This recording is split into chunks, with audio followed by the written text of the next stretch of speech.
Hello guys, in today's video I'm going to show you how you can swap cryptocurrency related to Tron network on SunSwap.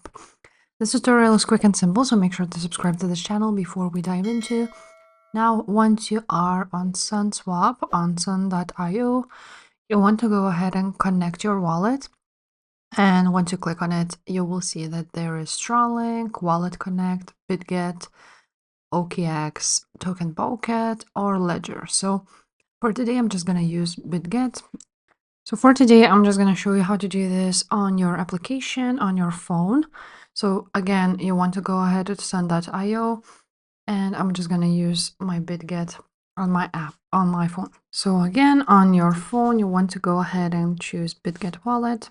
Now, once you have clicked select a wallet, you're going to choose now Tron network, and you will be redirected to this page, sun.io, and this is their swap section.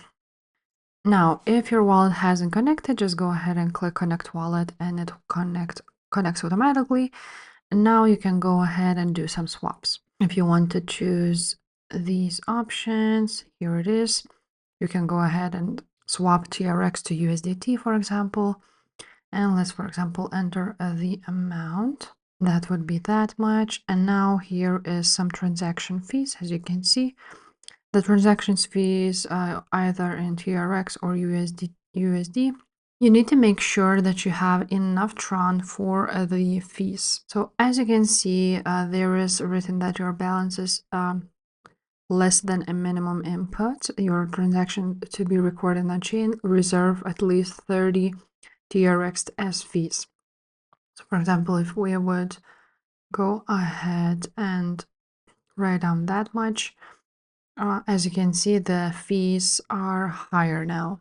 If you are sending more, so instead of 30 TRX, now it's 80. So you just need to make sure that you have enough. And also just make sure, once you click on the gear icon, that you set the slippage tolerance to 0.5. That will be the best option. The slippage tolerance is basically that your transaction will revert if the price changes unfavorably by more than this percentage. So that's basically it, guys. If this video was helpful, make sure to subscribe and I will see you next time. Bye.